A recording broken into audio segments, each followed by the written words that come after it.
ডাকবা আমি তোমার কবরে তোমাকে বাতাস করব, আমি তোমার কবরে তোমাকে বাতাস করব। তুমি আমাকে ডাকবা তোমাকে হাসরের ময়দানে তুলবো, হাসরের ময়দানে তুলবো, তুলার মতো হাসরের ময়দানে তুলবো। তুমি আমাকে ডাকবা হাসরের ময়দানে আশরাফি নিচে ছায়া দিয়ে দিব। তুমি আমাকে ডাকবা আমলনামাটা ডান হাতে দিয়ে দিব। তুমি আমাকে ডাকবা কুদরত বিদ্যুতের মতো বার করে দিব।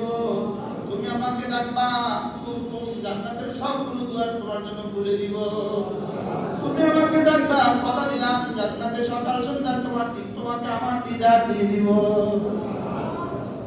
তুমি আমাকে ডাকবা যত আমিও তোমাকে ডাকবো তত। ইবনুল বলেন ফাকুরুনি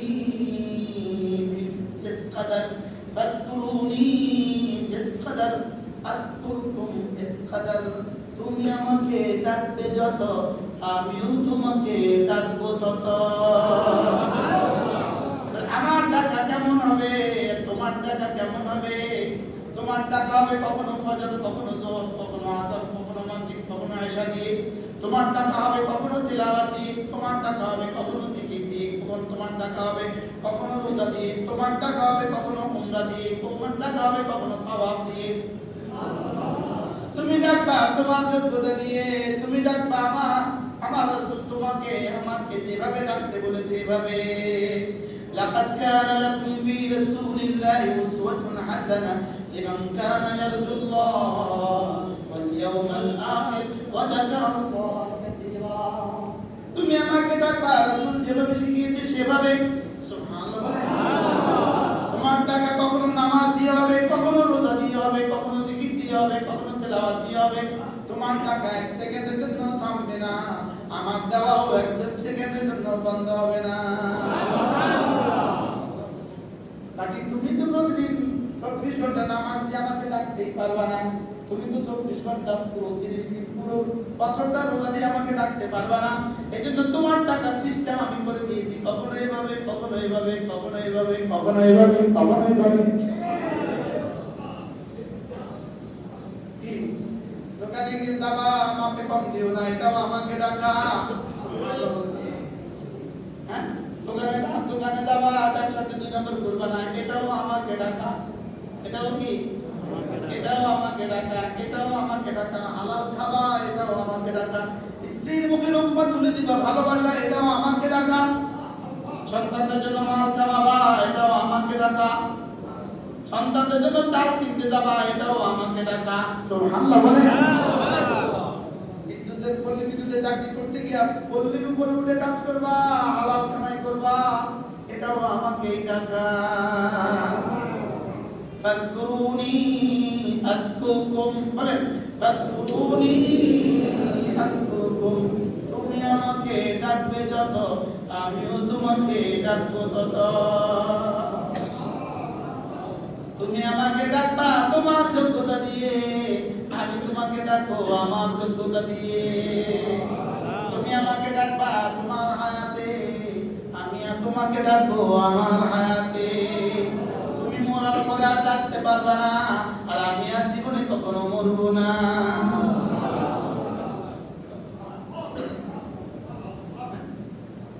লা তাখুযু সিনাতুন ওয়ালা নাওম। তুমি আমাকে ডাকবা তোমার হায়াতে, আমি ডাকবো আমার হায়াতে, আর আমি মরবো না, এটা আমার সিদ্ধান্ত। ফাতাওয়াক্কাল আলাল হায়্যি আল্লাযী লা ইয়ামুত।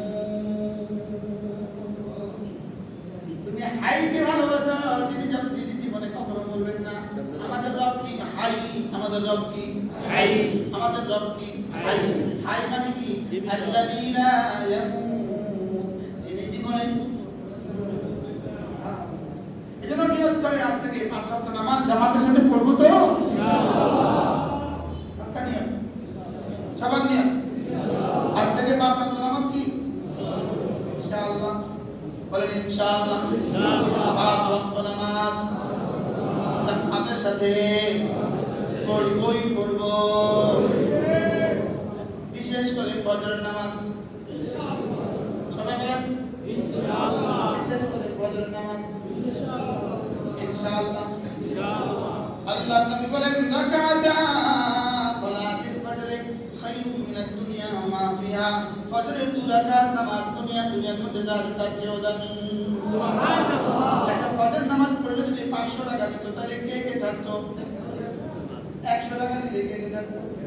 50 টাকা দিলে কে ছাড়তো? অথচ আমাদের নবী বলেন, আমাদের নবীজি বলেন, যিনি জীবনে মিথ্যে বলেন, তিনি বলেন রাকাতা সালাতুল ফজর খায়রুম মিনাদ দুনিয়া ওয়া মা ফিহা ফজরের 2 রাকাত নামাজ দুনিয়ার মধ্যে যা আছে তার চেয়েও দামি। সুবহানাল্লাহ। ফজরের 2 রাকাত নামাজের দাম কত? এটা দ্বারা বোঝা গেছে এটা হলো ফজরের 2 রাকাত সুন্নাত। ফজরের 2 রাকাত সুন্নাত, কারণ ফরজের দাম বসাবার জিম্মাদারি দুনিয়ার কোনো মানুষের নাই। ফরজ কার? আল্লাহ। এজন্য আল্লাহ তাআলা যেন বলেন হাবিব সুন্নাত আপনার, আপনি সুন্নাতের দাম বসায় দেন। রাকাতা সালাতুল ফজর খায়রুম মিনাদ দুনিয়া ওয়া মা ফিহা ফজরের 2 রাকাত সুন্নাত দুনিয়ার মধ্যে যা আছে তার চেয়েও দামি। এবার রাসূল বলেন মান সাল্লা সালাতাল ফজর ফাহুয়া ফি জিম্মাতিল্লাহ, ফজর যে পড়লো আল্লাহর জিম্মাদারিতে ঢুকে গেল। ফজরের নামাজ পড়লো যে আল্লাহর জিম্মায় ঢুকলো সে, ফজরের নামাজ পড়লো যে আল্লাহর জিম্মায় ঢুকলো সে, ফজরের নামাজ পড়লো যে আল্লাহর জিম্মায় ঢুকলো সে। আল্লাহর জিম্মায় যে ঢুকে গেল তাকে আর এই জিম্মাদারিতে আঘাত করতে আর পারে কে?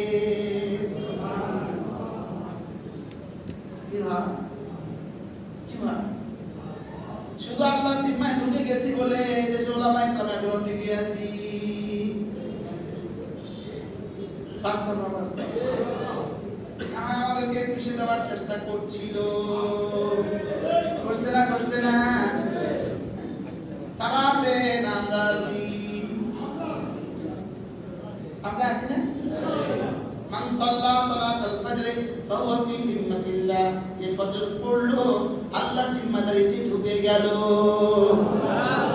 ফজরের নামাজ পড়লো যে আল্লাহর জিম্মায় ঢুকলো সে, ফজরের নামাজ পড়লো যে আল্লাহর জিম্মায় ঢুকলো সে, ফজরের নামাজ পড়বে যে আল্লাহর জিম্মায় ঢুকবে সে, ফজরের নামাজ পড়বে যে আল্লাহর জিম্মায় ঢুকবে সে, ফজরের নামাজ পড়বে যে আল্লাহর জিম্মায় ঢুকবে সে। বলেন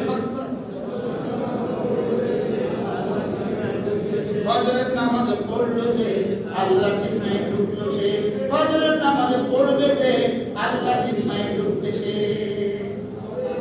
আল্লাহর জিম্মায় যে ঢুকে যাবে তার দুনিয়ার জিম্মাদার আল্লাহ, তার পেটের জিম্মাদার আল্লাহ, তার পিঠের জিম্মাদার আল্লাহ, তার দুনিয়ার জিম্মাদার আল্লাহ, তার খবরের জিম্মাদার আল্লাহ, তার হাসরের জিম্মাদার আল্লাহ, তার পুত্রের জিম্মাদার আল্লাহ, তাকে জান্নাত দেওয়ার জিম্মাদার আল্লাহ, তাকে দুনিয়াতে আযাব ও গজব থেকে বাঁচাবার জিম্মাদার আল্লাহ। ফজরের নামাজ পড়লো যে আল্লাহর জিম্মায় ঢুকলো সে, ফজরের নামাজ পড়বে যে আল্লাহর জিম্মায় ঢুকবে সে।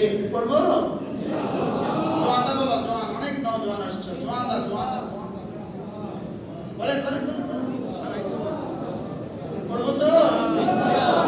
আপনি একজন পাবেন না, চুল কুকারতে বলতে পড়ে কেউ না বাবা, অসুখ হয়ে যাবে, শরীর খারাপ হয়ে যাবে। হ্যাঁ,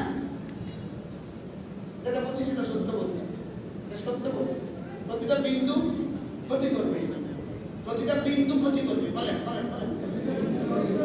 চুন মানব দেহের জন্য বানায় নাই, চুন মানব জাতির জন্য বানায় নাই, জর্দা মানব জাতির জন্য বানায় নাই।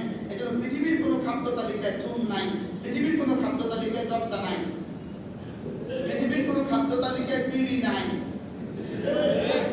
বলেন কি? ফজরের নামাজ পড়লো যে আল্লাহর জিম্মায় ঢুকলো সে, ফজরের নামাজ পড়লো যে আল্লাহর জিম্মায় ঢুকলো সে।